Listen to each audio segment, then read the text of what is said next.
Hey, everybody, and welcome to another episode of the Sell More Book Show, episode 559.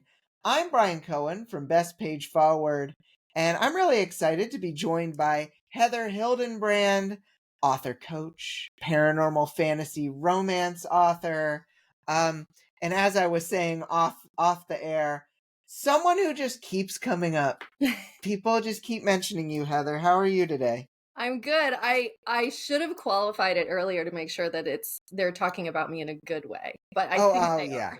Yeah. No, Okay. they're saying the infamous. Right. You just never know. I mean, Yeah, no, you have to be wary. You have to be wary. But yeah. no, I mean, when people bring you up, they're all often talking about mindset. They're talking Mhm. about, well, I was having this block Yep. and I talked to Heather and I did coaching with Heather, or I was in Heather's mastermind and it helped me get through the block. So that's usually the context. um a lot of people have blocks around money and success Yep.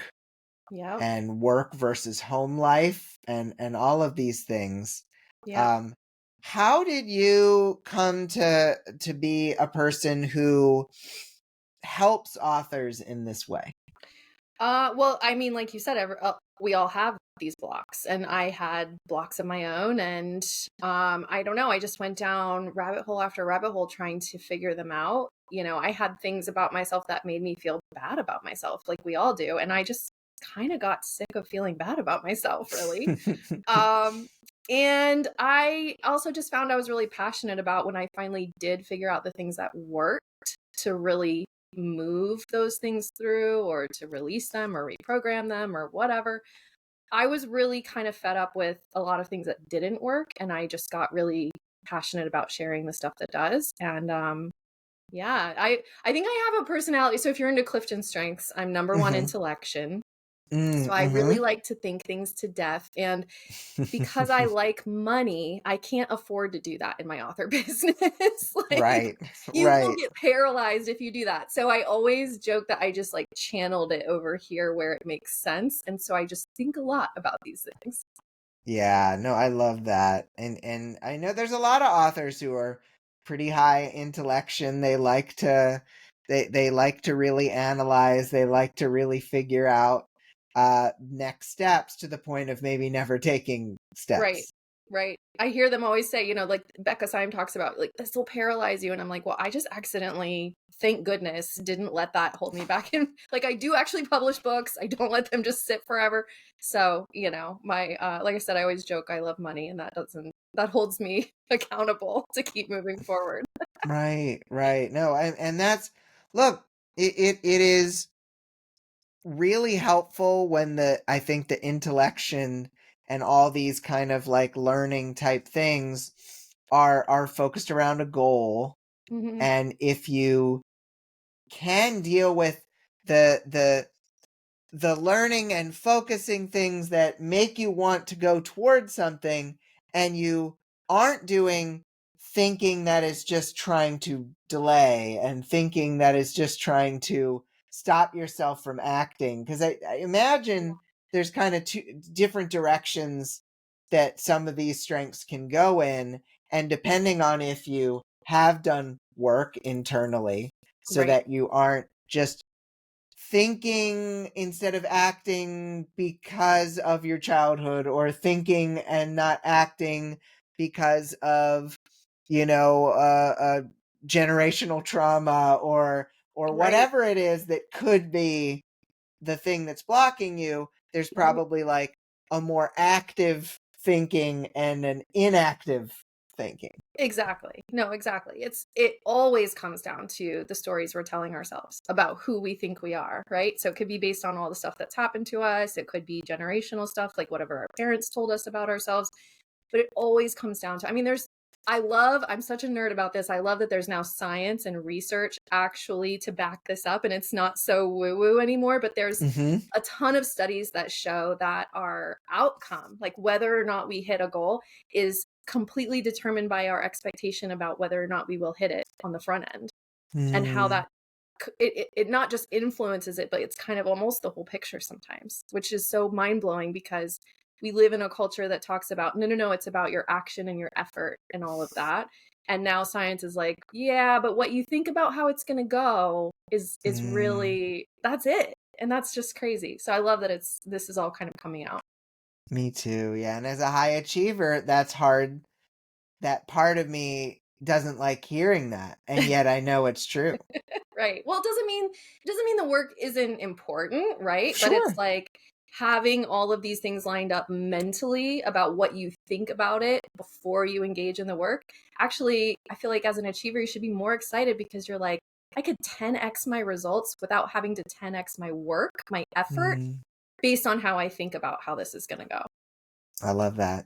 Yeah. 10x your belief so that you can 10x your results. Yeah.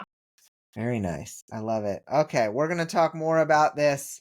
Um I'm going to do my ad read for a new book that I'm coming out with. This is actually not so far off this topic. This is a new guided journal. I've never released one of these, Ooh, but it's that's called The exciting. Best Version of Your Life, and it is looking back at the past and thinking about the things you did in your health and with your happiness and in your relationships that were working well that you might have just forgotten about I one love way or that. another, and asking these prompts to help you put together the best version of your life. And so I'm putting together an ARC team. The link will be over at the Selmore Book Show website if you're interested in helping me out. Maybe thinking about leaving a review or joining the Street Team official. We're hoping to put this out at the beginning of the year, so just go find that link over in the show notes and let me know if you're interested in joining the ARC team. So we also had a question from a week ago, a couple weeks ago. I'm going to ask this to you as well, Heather. Yeah. But this was, what is an inspirational story you've heard or experienced in the author world? Susan Berliner said, after I read one of my short stories to a fifth grade class, a girl bought my time travel book. 7 years later, I met the girl and her family in my local mall, and the girl told me she loved the book so much she convinced her mother to read it. And The Disappearance was the first English language book her mother had ever read. Just so Wow. cool. That's amazing. Yeah. Henry White said, as a child, I knew a fellow who could not read or write. When something came in the mail that looked important, I would read it to him. Over a period of time, I saw his experience and common sense above others. He taught me that education was life lessons and a degree was something you put on top. Very nice. Mm-hmm. And then Kelly Renee said, recently I was manning a booth for both my author and publishing ventures. A young girl approached with her father. She was so shy, tears welled up when she said her greatest dream was to be an author, but she didn't believe she had what it took. Goes back to exactly what we were Mm-hmm. saying earlier. Her father asked if I could give her some advice. We talked for a while. She was beaming with her head held high and one of my books under her arm when she left. Now I have tears in my eyes thinking about how proud she was to get her photo taken with me. Um, I feel like we don't stop to do this enough, Heather. Thinking Yeah. back to like people who wouldn't have done it, people who would have quit by now, people who wouldn't have succeeded to the level they would have if not for the help we've given them. And Yeah. so I love Kelly bringing that up. Do you have an Mm. inspirational story that comes to mind? Yeah, I actually was thinking of one when you were telling those. So I had a reader come up to me at a signing. I mean, this was probably almost 10 years ago. I'm Mm-hmm, really bad mm-hmm. at remembering. It was several years ago. Yeah. And she had been a long time reader. She was buying my books. She was like, "I love your books, I have read everything." And as she's about to walk away, like we had this really cool meeting, and then she's about to walk away and she like leans in and whispers, "I wrote a book too, but don't tell anybody." Like she was just a brand new author and she was so shy and nervous and like almost embarrassed, like we all kind of are to put ourselves out there at first. And I like almost chased her down. I was like, "Whoa, whoa, whoa, you don't get to leave with that being the last thing you say, come on back." I made her tell me about her book, the elevator pitch and all these things. And anyway, we connected, we became friends online and stuff, and I am still really good friends with her, best friends with her today, and she's a multi-six-figure author now. Like Ah, so that just was really cool to watch her journey and connect with her. that's amazing. And Yeah. imagine if you had just been like, I'm too tired to chase after this woman. Right. But you did Yeah. it. Yeah. That's great. That's so cool. Well, I love that story. I love all the stories everyone shared with us today. You can always answer the question of the week over at sellmorebookshow.com or the Sell More Book Show After Party Facebook group. We love hearing them. So thank you very much. We're going into the top story of the week. Heather, are you ready? I think I'm ready. Okay, I certainly hope so. I don't know if I am, but yeah. Top story, start off strong in 2025.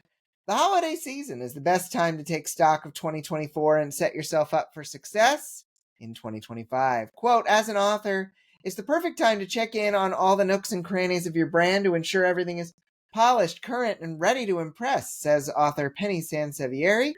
Quote, so often we forget to check all the boxes, like making sure that your website no longer says coming soon for a book that's been out for a year, end quote. Next up on Sansevieri's checklist is your website, but don't worry, it's not an overhaul, but it is important that it reflects where you are now. Are your contact and about pages up to date? Are your social media icons still relevant? Have you added TikTok to your strategy but left it off your site? Quote, everything is your resume, says Sansevieri, noting that the end of the year, not to mention the holiday season, can be a hectic time, filled with all sorts of things that make concentrating on writing even harder. So why not take advantage of the little slices of time you do have to tackle tasks that take less brain power, but are still important? Quote, spending some time on this checklist before the year is over will help set the stage for a successful and productive year. Here's to finishing the year strong and starting fresh. Happy holidays and happy updating, end quote. For more ideas and Penny's full checklist, visit the link in our show notes. Heather, it really resonates for me, and I've heard a couple people talk about the idea of having tasks you can do when the brain power is just not at 100%. Mm-hmm. And some of these things that Penny mentioned, I feel very called out personally. Same. What were your thoughts listening to this one? So I first of all love the idea of taking stock this time of year. I actually am in a little bit of like time off mode where I took the second half of December off of coaching calls and writing deadlines. And Nice. this is my favorite time. I'm such a nerd. I'm such a like I love to think about the New Year is my favorite holiday. More than Christmas. I love New Year's because I love to take stock like they're talking about, and I feel like I can point to that being part of my success and leveling up my income and know how to spend my time correctly next year and stuff. So I love all of that. But I also even so felt called out too cuz yeah, as like before we were getting on the air today, I was updating my website because there was old stuff on there. So I get it and I can totally relate.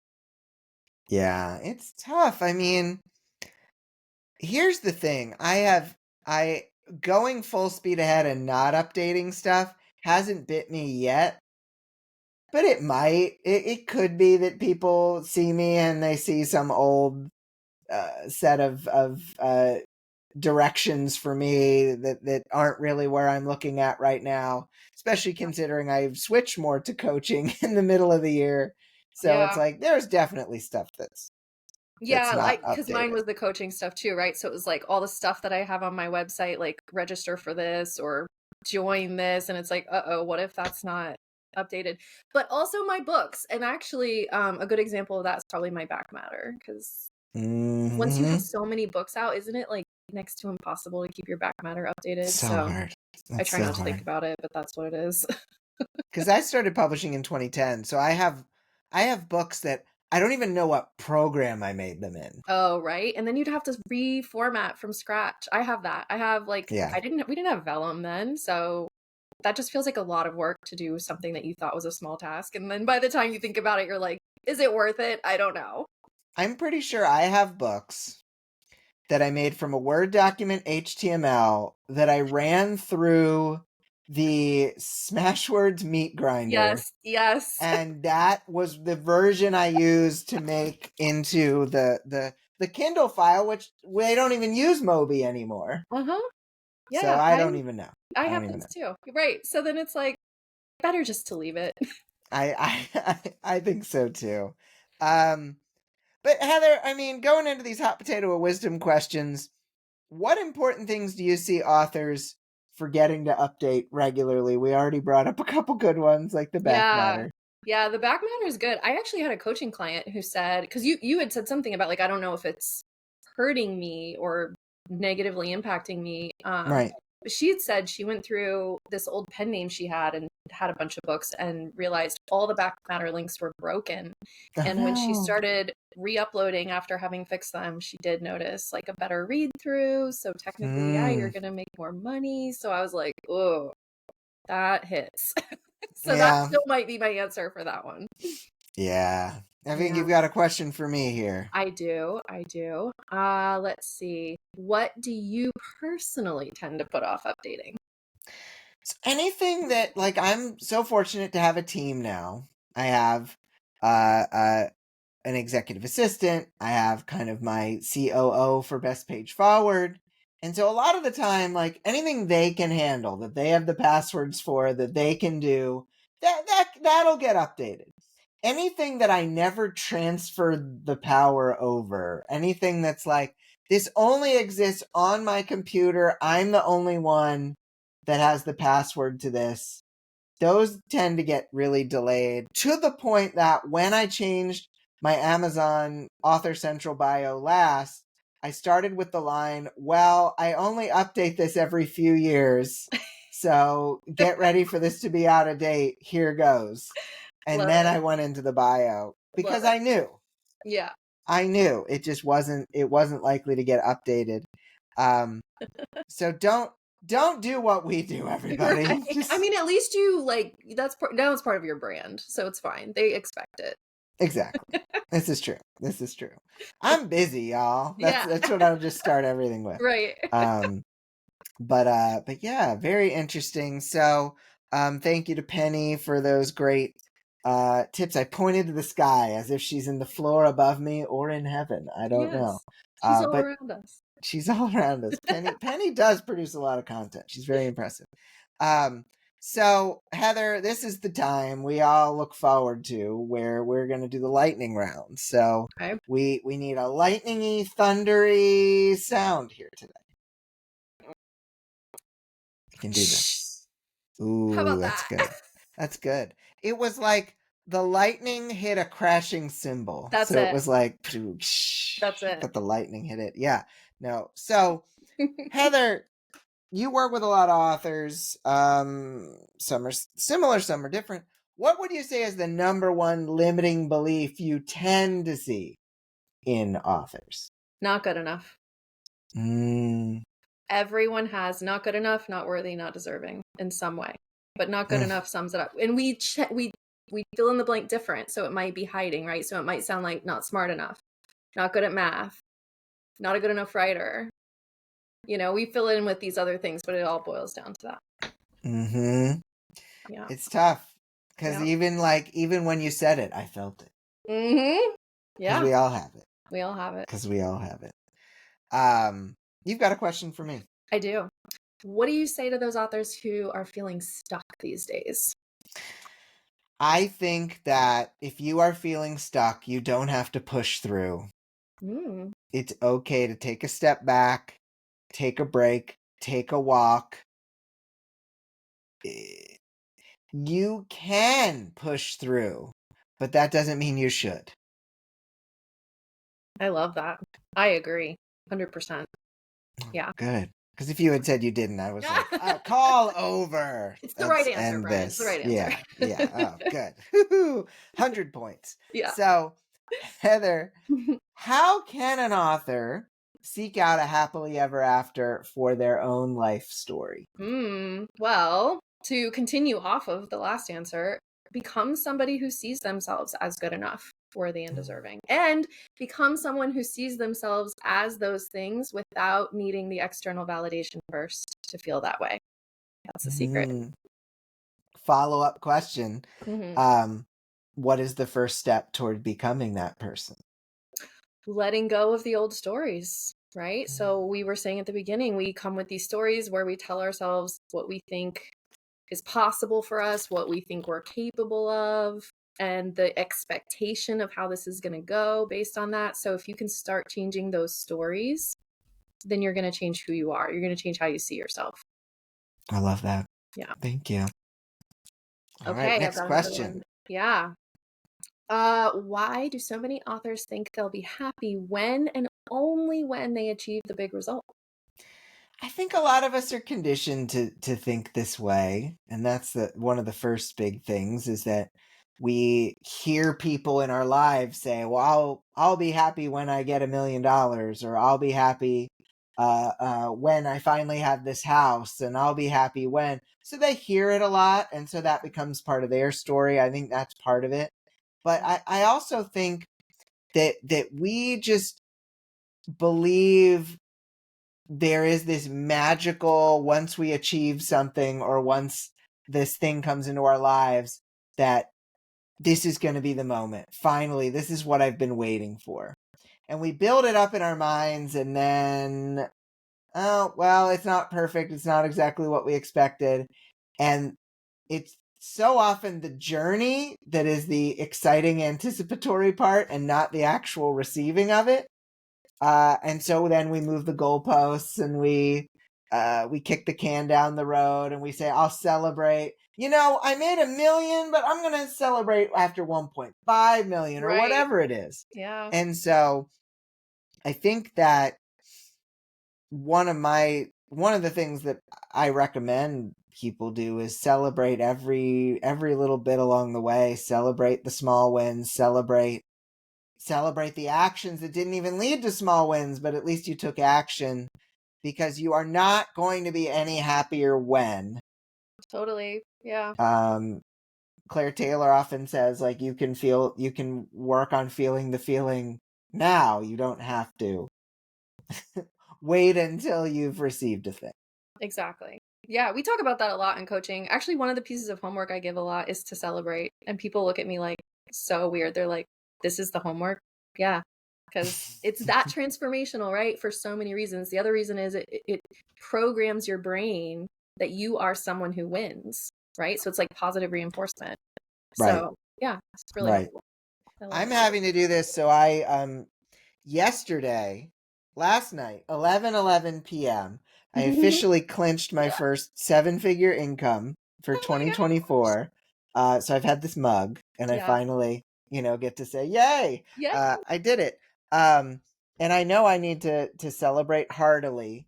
Yeah. And the funny thing is, because I'm behind on several celebration items, I was like, I'm gonna buy this thing. Oh, well, the timing isn't right for this because we're out of town, so I have to wait on this. So I'm like 3 celebrations behind, and then I had to catch up on. I haven't even decided what this celebration is. Yeah. Um, so I mean, that's a it's great it's problem to tough. have. Yeah, no, So, I have 3 or 4 things to celebrate for sure, yeah. for sure. But I need to do them. I can't put those off You do forever. need to do them. But you know what? You celebrating is just about conjuring the feeling. Like you were saying, like Claire Mm, was saying, right?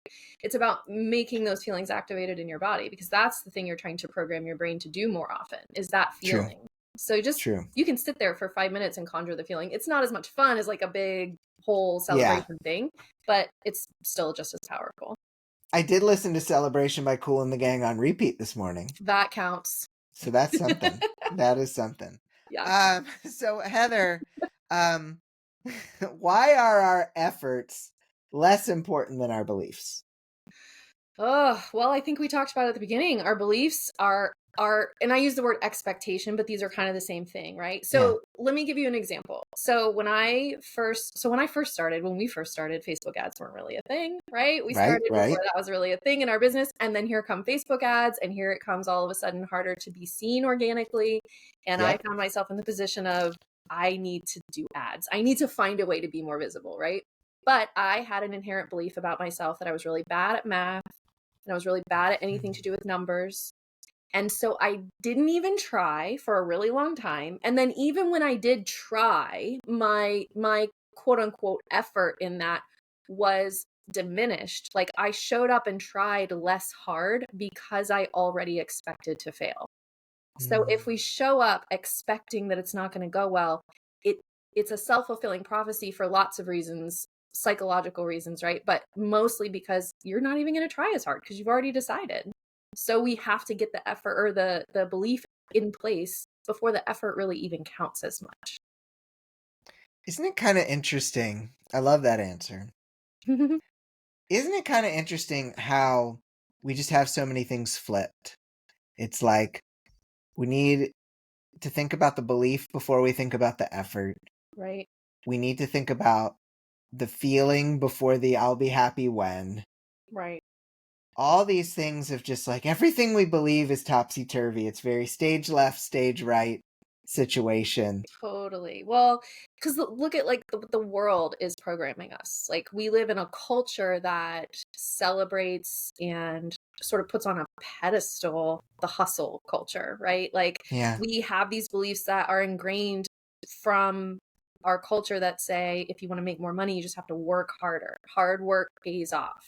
And then we have like, like I said, the hustle and grind movement, basically. It was just like a Mm-hmm. whole hashtag community for years, still is really.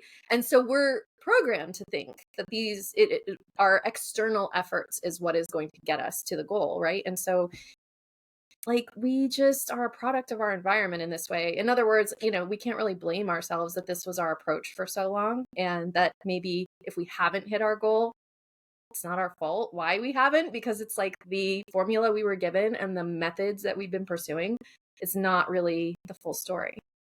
Right. Yeah. Totally makes sense. It's almost like those questions were for you. So, weird.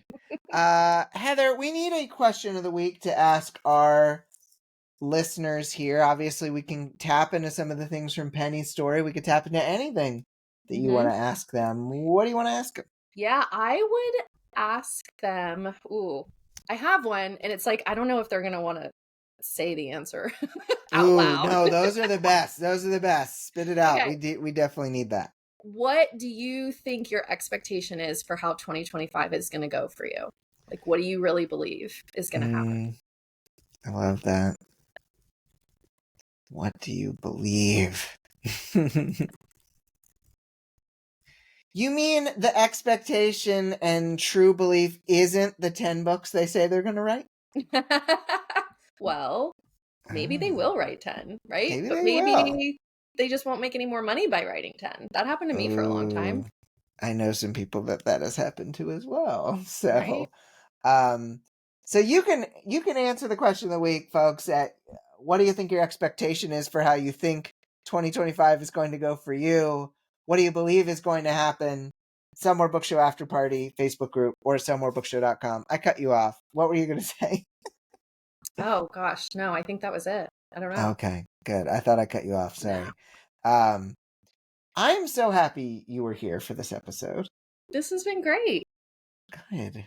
Where can people find out about your wonderful coaching and how they can have their happily ever after for their life and author career? Yes. So I do have my coaching website is manifestyourhea.com.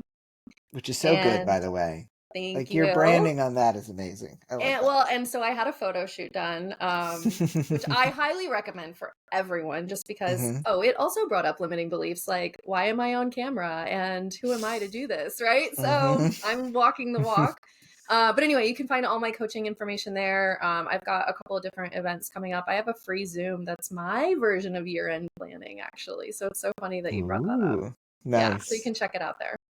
That's awesome. Well, you're going to be back here for next week's episode, the magic of recording two at once. But I'm so glad you were able to spend this time with us. And let's see, this one will come out on Christmas Day. So I guess a Merry Christmas present to everybody getting to hear this. And it was definitely a present to me, a Christmas and a Hanukkah present to me for you to join me today. So thank you, Heather. Yes, thanks for having me, Bryan. Of course. So we'll be back next week, folks. Heather will be back here. So for Heather, I'm Bryan. Have a great week of book selling, everyone. Happy holidays. And we'll be back next week for episode 560. Bye. Bye.